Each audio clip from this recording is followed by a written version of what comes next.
मग तुम्हाला विश्वास आहे की मतदार तुम्हाला साथ देतील? 100% दीनानाथ जोशी हाच ब्रँड आहे, हेच चिन्ह आहे. ट्रान्सपरंट इमेज, पारदर्शक इमेज हीच ब्रँड चालणार आहे सध्या. प्रभाग क्रमांक 20 संत तुकाराम नगर कासारवाडी या प्रभागामध्ये तुम्ही उमेदवारी अर्ज भरला. आज चिन्ह वाटपाच्या वेळेला निवडणूक निर्णय अधिकाऱ्यांशी तुमचा वाद झाला. तो कोणत्या मुद्द्यावरून? नमस्कार. आज चिन्ह वाटपाचा दिवस होता आणि 20मधनं जेव्हा चिन्ह वाटपाची वेळ आलेली होती, ब क ड ज्याच्यात अपक्षांना चिन्ह वाटप आज जाहीर होणार होतं. जे नोंदणीकृत पक्ष आहेत किंवा संघटना आहेत त्यांचा वाचन झालं आणि नंतर अपक्षांना काय चिन्ह द्यायची याच्यावरती निवडणूक अधिकाऱ्यांनी चिन्ह वाटप सुरू केलं. स्वाभाविकपणे मला ब कमध्ये, मी ओपनमध्येच येतो, मला ब कमध्ये शक्यच नाही, मी लढूच शकत नाही, त्याच्यामुळे मी डमधनं अर्ज भरलेला होता अपक्ष म्हणून.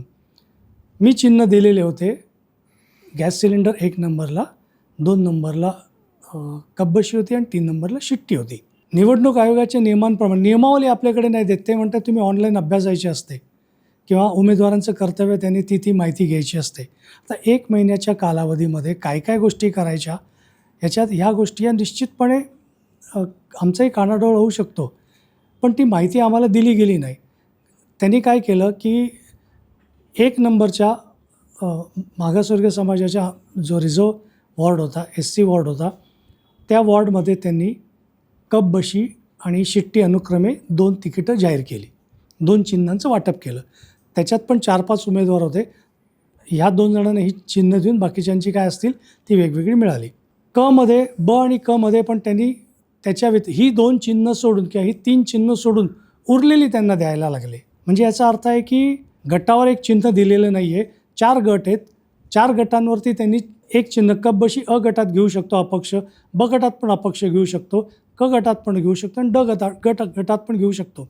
यांनी काय केलं की एकदा एकाला चिन्ह वाटप केलं, मग मध्ये वाटप केलं की मग माझं पण त्यांनी ड चिन्ह गोठवून टाकलं.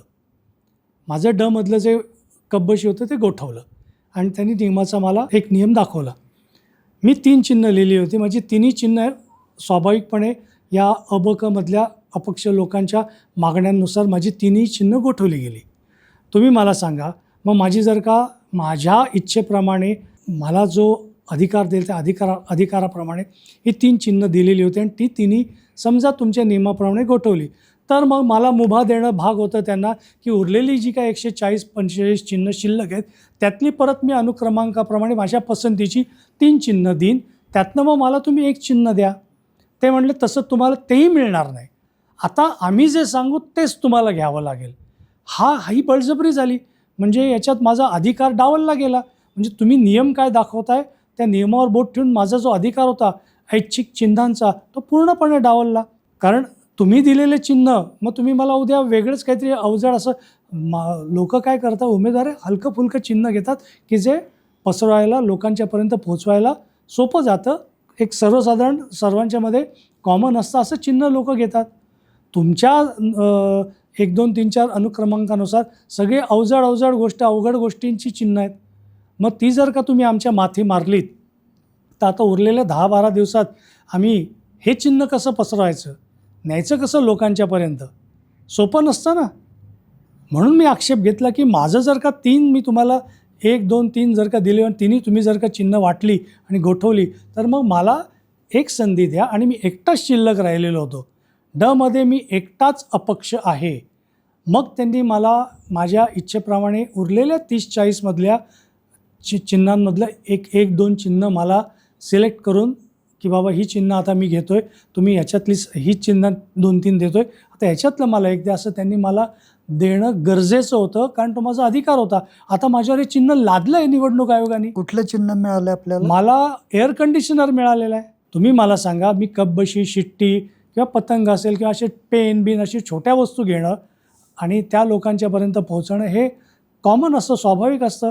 आता विंडो एअर कंडिशनर हा तसं पाहायला गेलं तर 80चा आहे, तो बादच झालेला आहे.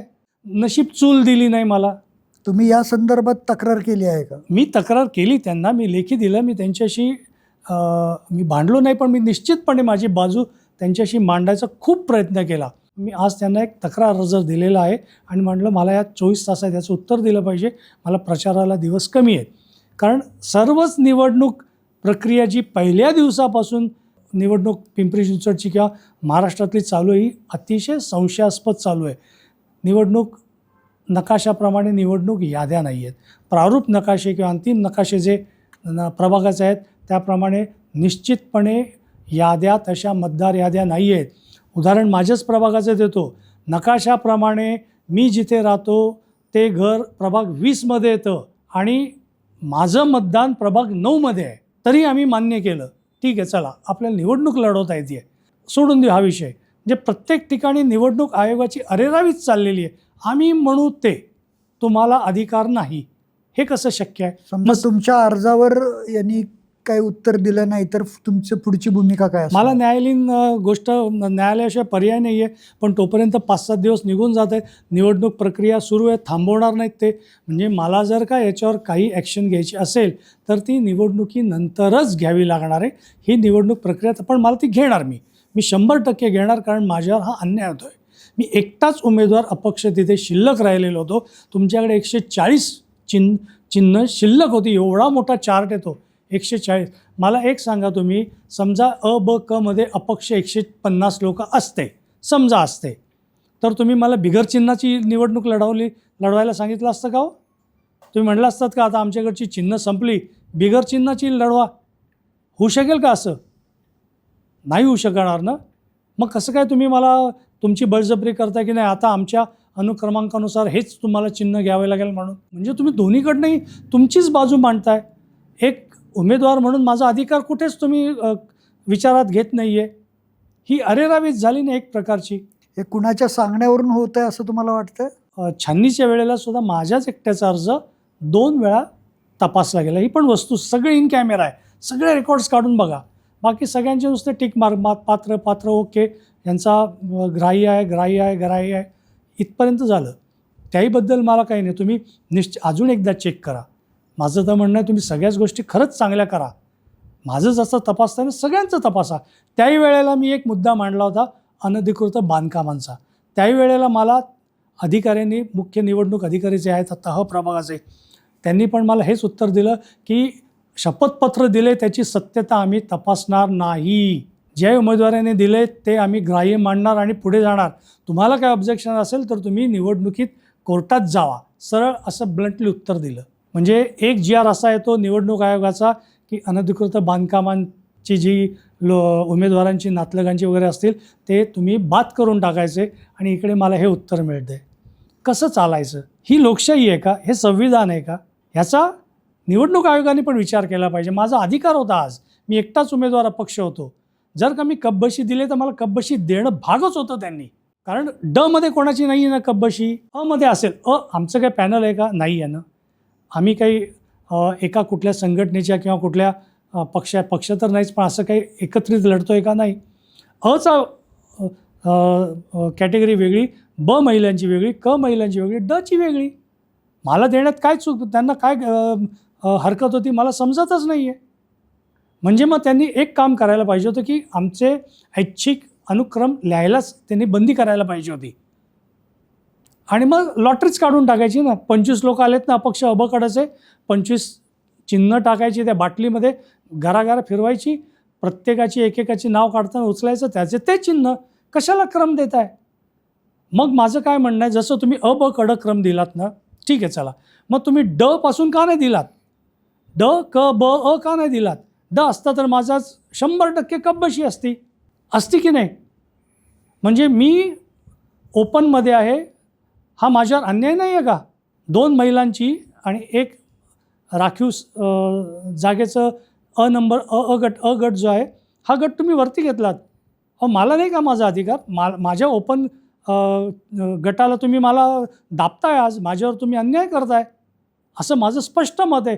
आणि निवडणूक अधिकाऱ्यांनी निश्चितपणे याचा खुलासा करावा की जर का नियम चुकत असेल आणि एखाद्या उमेदवारावर चुकून अन्याय होत असेल तर त्यांनी हे रेक्टिफाय करणं गरजेचं आहे, असं माझं स्पष्ट मत आहे. नियम तुम्ही करताय पण त्या नियमामध्ये एखादा उमेदवार भरडला जातोय की नाही, त्याच्यावर अन्याय होतोय की नाही, हे बघणं तुमचं काम आहे. तुम्ही तराजू घेऊन उभे आहात, तुम्ही निवडणुकीत तराजू घेऊन उभे आहात.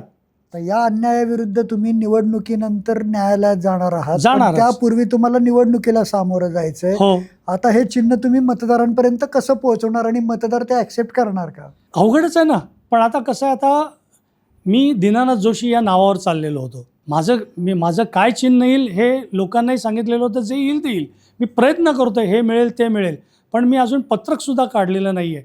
कारण जोपर्यंत कुठलंही चिन्ह, मला माहिती होतं हे होणार, काही ना काहीतरी घटना घडणार, कुठेतरी एखादा नियम मला नियमच दाखवायचा आहे साहेब. तर निवडणूक आयोगाने सगळे कचेऱ्या आत्ता उभ्या केल्यात ना, सगळ्या रस्त्यावर आणि सरकारी जागांवर आहेत बघा, त्यांचे तंबू काढणार आहेत का होते? कसले नियम दाखवत आहे? लोक दीनानाथ जोशींना मत देणार का? दीनानाथ जोशीवर चालणार, दीनानाथ जोशीवरच सगळं चालणार आता. मग तुम्हाला विश्वास आहे की मतदार तुम्हाला साथ देतील? 100% दीनानाथ जोशी हाच ब्रँड आहे, हेच चिन्ह आहे. ट्रान्सपरंट इमेज, पारदर्शक इमेज, हीच ब्रँड चालणार आहे सध्या. कारण हा जो गोंधळ झालेला आहे सर्व पक्षांचा, उमेदवारांना म्हणजे उमेदवारी देण्यापासूनचा ते आत्तापर्यंत, हा आत्ता नुसता खेळ चालू आहे.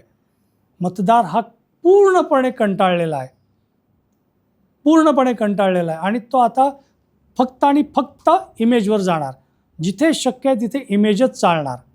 कंटाळली लोक, त्याच लोकांना निवडून दिल्यामुळे हा सगळा गदारोळ झालेला आहे आणि सगळ्यांना कळून चुकलेला आहे. त्याच्यामुळे ब्रँड हा दीनानाथ जोशी हे नावच असणार आहे. दीनानाथ जोशी नावावरच निवडणूक मला लढवावी लागणार आहे.